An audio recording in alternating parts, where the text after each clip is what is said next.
Boris Pikhailov, Chief Analyst and Head of Client Delivery at Stillbox. Douglas Schrand, Chief Executive Officer at Hundredfold. We're going to be doing things like improving roads and bridges. And they want to move into issuing tokens because they want to be part of the innovation. We believe that the annual return for the investors is projected to be about 18.5%. So we definitely see a significant increase in this sector. We're going to be building schools and community centers and medical facilities. I think tokenization is going to transform traditional markets. Dear viewers, welcome to Stillbox Interviews, where we bring industry leaders to share fresh insights and practical case studies about tokenization of real-world assets. Today, I'm speaking with Stillbox client Doug, director at Hundredfold LLC. Doug, it's a pleasure to have you with us today. Thank you for taking time to meet with me. Okay, and let's dive right in. Please tell our viewers about your business background. Yeah, I have over 28 years experience in engineering operations and project management. As a project engineer and manager, I planned, designed, built, launched complex products and systems. I worked for several Fortune 100 companies, including General Dynamics and Honeywell. Led multi-million-dollar projects, managing and overseeing technical aspects, the scope and schedule and budget. Then I shifted to entrepreneurial areas like real estate, and I left the engineering field and I focused on flipping houses and focused on pre-foreclosures and short sales. And then I got into finance and learning how to secure funding to grow that business, and then started investing in stocks and futures and commodities, and eventually got into investing in other businesses. So my background really allowed me to have a strong background in strategic planning, project management, negotiation, contractor management, and problem solving. I hold a bachelor's degree in mechanical engineering from Michigan State University and a master's degree in product development from the University of Detroit. And currently I am leading a project with Hundredfold, and we're managing a forestry project in Liberia for sustainable forest management. What I like is that you have strong background in operations. You're not just like a person who has an idea and goes to funding, but actually did a lot of different things, and you know all the ins and outs of how the actual business is being done. And that's probably very reassuring to your employees, your investors, and the contractors. And tell us please more about Hundredfold LLC. Yeah, so I've been involved in Liberia in West Africa in investments and projects for over 10 years. Hundredfold has controlling interest in a Liberian company called AT, which stands for African Trades Entrepreneur Enterprises. And AT, my partner and I just signed a 15-year contract with the Liberia Grand Bassa District 3B community. And this contract gives us the harvesting rights to over 121,000 acre forest in Liberia. And in 2022, I partnered with one of my contacts in Liberia, Amos Togar Swige. And Amos is a businessman in Liberia who shares my values. We value detailed planning, transparency, integrity, and sound management. So he and I have been working over the last 2.5 years with the Grand Bassa District 3B community to complete the 11-step chain of custody process. And this process helped the community establish an authorized forest community status with the Forest Development Authority in Liberia. So, and then in August, we signed a third-party management agreement with the community and the FDA, the Forestry Development Authority, for the Grand Bassa District 3B forest. This grants us harvesting rights for over 121,000 acres of rainforest for the next 15 years, with the potential to increase that for another 15 years. So this is a long-term project. Over the past 7 years, I've maintained a strong relationship with a gentleman I met in Liberia. His name is Chiranjib Sir. I met him in 2018 in Liberia, and he was a successful operations manager for another logging company in Liberia. And his experience and my relationship with him has just been so valuable because he's helped us with a lot of planning, But now we brought him on board. He's going to lead our efforts in the Grand Bassa District 3B forest, and he brings a team of experts with him from previous work in Liberia. So we have a really great team. We have a great relationship with the District 3B community and the Forestry Development Authority. So I'm really excited about this project. Do you understand it right that basically your business is the harvesting this rainforest and then selling this to international customers for that use it in various kinds of products? That's right. We will be selling timber, but also we will set up a sawmill. So we'll sell sawn lumber as well, and that's a key for us to increase our profits, to add the extra value in Liberia with the Liberian people. And when and how did you arrive at the idea of tokenization for this business? So we felt like tokenization offered a lot of benefits to both our company and the investors who purchased tokens. So for us, we felt like it provided liquidity and it allowed us to maintain control of our operations. And for investors, we feel like there's a lot of benefits. We feel like it allows smaller investors to participate in the growing timber industry because it's a fractional investment. So they can invest a small amount of money in the project, and they don't have to own the whole project. And so they can still benefit from its success at a smaller level. Another benefit is the transparency. We chose a revenue sharing token. We feel like that's a really transparent way to pay investors because it provides a clear and direct tie between the investment returns and the project's actual performance. So unlike a profit sharing method, it eliminates the risk of accounting manipulation and ensures a more predictable, transparent return on investment. And a third benefit is liquidity. We feel like investors can easily exit their investment. After some time, there is I think we have an 18-month hold that they can't sell their tokens, but after that, they can trade their tokens on the secondary market, and it provides flexibility and access to their capital if they choose to allocate their money somewhere else. So overall, we felt like tokenization was a win-win for us and for the investors. Yeah, that makes total sense. And I like that you're looking at it from a very pragmatic perspective, because I speak to many people who look at tokenization just something in the future, and they want to move into issuing tokens because they want to be part of the innovation without actually understanding in their specific case, does it create value?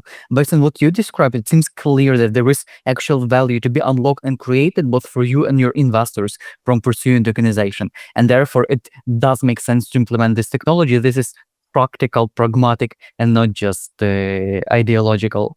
And I'm wondering, could you tell us more about the global market for timber and the types of forest that you would be offering? What is the market dynamics? Is it really an attractive investment, especially in the coming years, so that investors get good returns not only now in the coming year too, but in 3, 5, 10 years?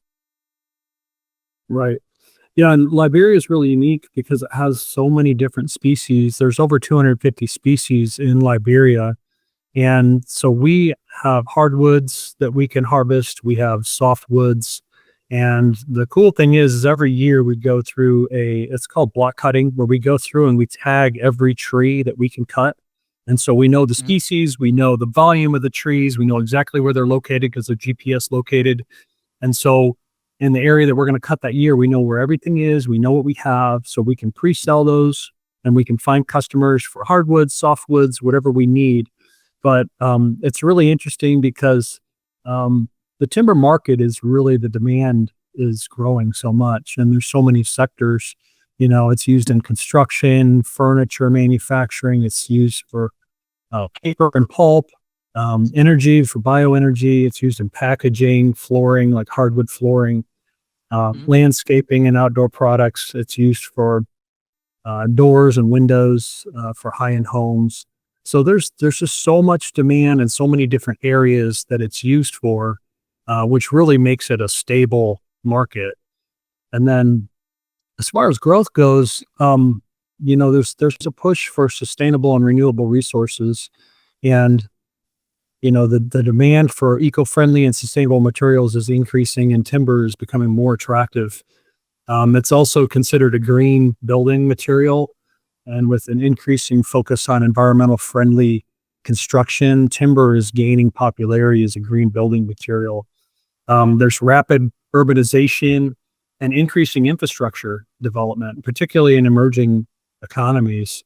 They're driving timber in construction, housing, and public works. There's also a demand in residential and commercial construction.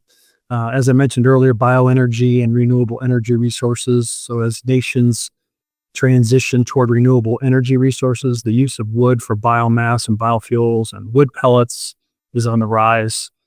There's a continuing consumer preference for natural materials, as opposed to some of the synthetic materials out there. And then the other thing is that we see a global supply chain recovery. So the post-pandemic recovery and increased global demand for timber products have accelerated market growth. Timber shortages in some regions have highlighted the importance of securing a stable supply of timber for industries like construction and furniture manufacturing. So I'd say over the long term, timber's value as an asset is expected to remain strong, and it offers a reliable long-term investment opportunity. I really like that you mentioned it has so many use cases that it is basically like a diversified investment in a portfolio of customers. Because even if, let's say, a construction market goes down, there can be an increase in the energy market or another use case. And therefore, the overall demand for timbers remains more stable. And also, it seems that the overall demand in these specific two sectors I mentioned is growing. In America, they finally want to increase the possibility for construction, reduce the prevalence of zoning laws and the NIMBYs. There is growing demand for energy, especially in Europe, to increase their energy efficiency and energy independence, and also construction demand in developing countries, as I mentioned. So it makes total sense that there would be increasing demand, and probably as a result, increasing price for timber, which is beneficial for the return on investment. And where would you say are your main markets where you plan to be selling timber? Do you have any established customer relationships, or at least an idea of what kind of markets you would start with in terms of the sales? Yeah, so we have connections in the US. We also have, with Tranjib coming on board, he's got connections in India. We also have connections in Europe and in Asia. So, but a lot of the US requires sawn timber that's been kiln dried. So we'll be selling more of the sawn lumber to the US, and the timber sales will benefit locally in Liberia as well as Asian markets immediately. Okay, that's good to hear. And even from an investor perspective, they can know that you don't just have an idea and an asset, but you also have potential customers who you are already speaking with, and therefore they won't end up in a situation where the timber is harvested, but then it just sits in the inventory and you can't do anything about it. So that's moreover reassuring. And going back to the token, could you tell us about the specific terms that you offer your investors? Yeah, so we're offering a 6% revenue share.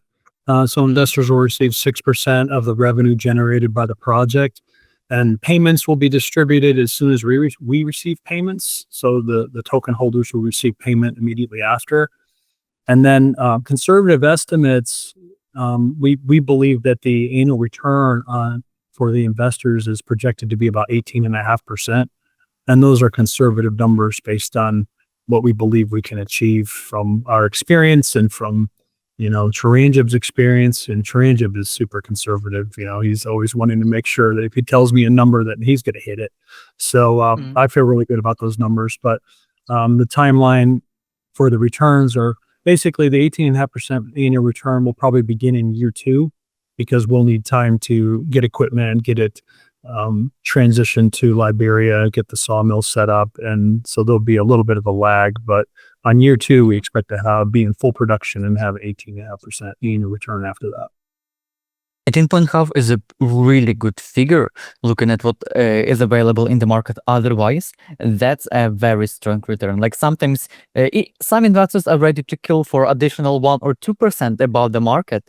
And if you're looking at S&P 500 as delivering 10 to 11% annually, 18.5 is like 7% higher than or 8% higher than market average, and that's definitely an amazing figure. And I assume that the token doesn't have an infinite duration, or how does it look at the end of the token lifetime?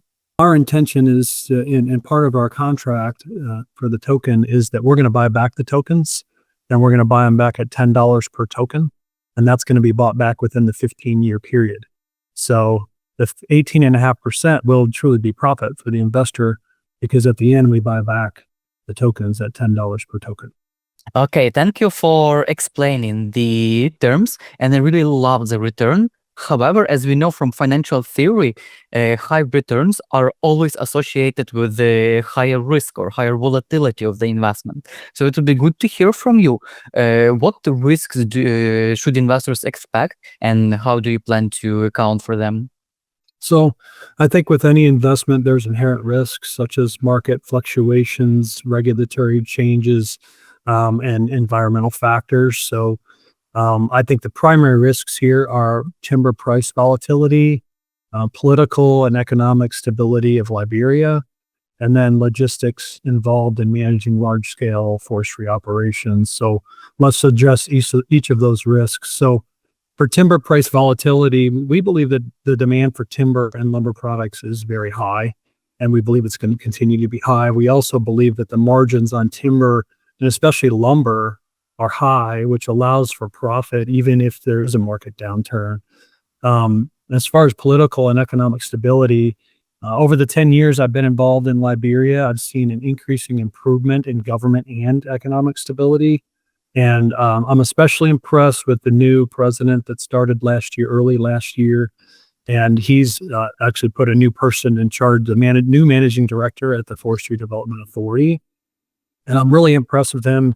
His name is Rudolph Marab, and he's supportive, very supportive. He's a former logger, and he's very supportive of logging companies, and he really wants to see us succeed. And I spent a lot of time with him over my last 2 trips to Liberia, and I really look forward to working with him, and he's going to be a real good ally of ours.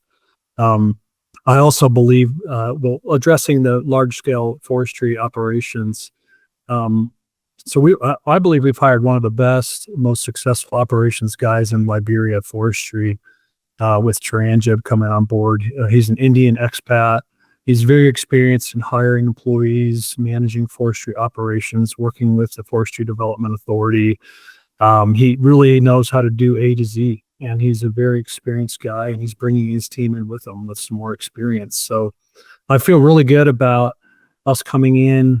It looks like it's our first time logging, but it's really not, because we're bringing in this huge experienced team that's going to come in and hit the ground running, and they know exactly what to do. Not only has he worked in the forestry industry over there, he's launched logging companies from the very beginning, which is what we're doing here. So he's done that twice. So it's going to be just another launch for him. It's not his first go around. It's not our first go around. So overall, I feel really good about our success on this project. Thank you for this overview. One more type of risk that investors often worry about is also ESG risks. That is your environmental impact and the relationships with the local community, so that your activity doesn't have a disruptive impact on their way of life.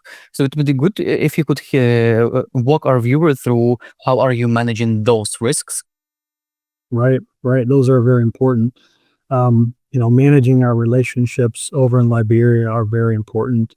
And also the environmental aspects are important to us. So one of the things that's important for everyone involved in this to understand is that we are following a very strict FDA guideline in Liberia. So we have to follow the FDA regulations in Liberia, ensuring responsible forestry practices. So we can't go in there and just clear cut everything. That's just not allowed. We will be shut down in a second. We have to, for example, we can only cut 30 cubic meters per hectare annually. And that caps our annual timber harvest at around 98,000 cubic meters. Now, thankfully, we have such a large area. That's still a fairly good volume of timber for us. But it's a very small number of trees per area, if you really look at it. So this is sustainable forestry management. We're helping the community benefit from the forest resources without degrading the long-term value of the resource. So after 15 years, basically you start back on the original annual coop, which is the one we cut in year one, and you can go back and cut more because after 15 years, you've got more trees that you can cut. But the other thing is, we're prohibited from cutting smaller trees. So we can't cut anything smaller than 50 centimeters. So basically we're cutting some of the larger ones, allowing the smaller ones to grow up. And then after 15 years, you've got those smaller ones that you can then cut. So it's sustainable. You can keep doing this every 15 years and it'll keep, the forest will stay intact. But, another thing we did is we're required, and we did complete it's called an environmental and social impact assessment, an ESIA. So we must be compliant with this ESIA. And this is alongside the EPA, Environmental Protection Agency of Liberia, to ensure sustainable operations and minimal environmental harm. So we're also committed to a reforestation plan to help preserve the forest and promote long-term ecological balance. With regard to the community is one of our most valuable relationships that we protect. So we signed a contract with them. A part of that contract, a big part of it was a corporate social responsibility. So one of the big benefits that the community gets is not only a piece of the profit from the revenue of the sales of the timber, but they benefit from our corporate social responsibility that we agreed to with them. So we're going to be doing things like improving roads and bridges, and we're going to be building schools and community centers and medical facilities. We're going to be digging wells to provide clean water. So these are all things that are detailed, scheduled things in the contract that we have to do. And they're not just, loose. They're very rigid on what we agreed to do. And it was part of the contract. So these efforts align with Liberia's environmental goals and contribute to local employment and development opportunities. And by focusing on these practices, we aim to create a sustainable, mutually beneficial partnership with both the environment and the local community. Love that you have this ethical approach to business, and that you're not just trying to keep a working relationship with the community, but you're actually helping them build schools, build roads. You actually participate in the economic development of the region, which will be beneficial not only for Hundredfold, but also for your overall activity and the development of the region. So it's actually an honor for me to participate in the structuring and success of the project that have such a positive social impact, and I hope that this will be compelling to your future token holders as well. As our interview is coming to close, I would love to hear your outlook on the future of the asset tokenization market in general, as an outsider who maybe isn't as deep as myself, and therefore can bring a different, maybe more realistic perspective on where the market is going. Yeah, I mean, I think it's pretty obvious that the growth of the tokenization industry is going to really increase in demand. And I think decentralized finance is going to be a big part of that. I think there's going to be more need for accessible investment opportunities like this. And I think that's going to also fuel tokenization's growth. I think we're going to see a lot more activity with real world assets. And I think there's huge benefits to real world assets, like fractional ownership, which we talked about earlier. People want to invest in a hotel. You can buy a little piece of that and benefit from the success of that project. And I just think that's really neat. I think enhanced liquidity which we talked about earlier, is a benefit here, but I think that's a huge benefit for an investor because they can get involved in something huge invest a small amount, and if they change their mind, they want to put their money somewhere else, they can sell those tokens and go on to some other venture, just like you would buy a stock or, a mutual fund or anything. You just shift your money somewhere else if you want to. But I think tokenization has a huge benefit for transparency, when, especially when you get into some of these real world assets, and there's oracles and things to make sure that, the token holders are protected and there's security for that investor. But I really believe there's a promising future for tokenization. I think tokenization is going to transform traditional markets, and I think anyone who's following tokenization knows that there's going to be a big change in how investments are done. You look at what BlackRock's wanting to do, and some of these big players, wanting to move everything into tokenization. It's going to really change things. But blockchain technology advances will continue to support tokenization's growth across various sectors. And I think tokenization is expected to expand in industries like natural resources, timber and other things like gold, and, offering efficient asset management and investment opportunities across the board. Yeah, this year actually, a share of natural resource clients has grown from 2% by the end of 2023 to more than 10% by the end of 2024. So we definitely see a significant increase in this sector, which aligns with what you were saying. Doug, how our viewers can learn more about what you do and connect with you and potentially explore this as an investment opportunity? Yeah, they can go to hundredfoldinvestment.com and they can read more about the project. And if they want to talk more with me about it, there's a place where they can schedule an appointment with me, a 30-minute appointment, if they want to hear more details, and we can talk about what they're interested in as far as investment and then answer any questions about the project. Cool. Doug, thank you for joining me today in this interview. This has been a fascinating conversation, and I wish you the best of success in making this dream come true. Thank you very much. I appreciate your time.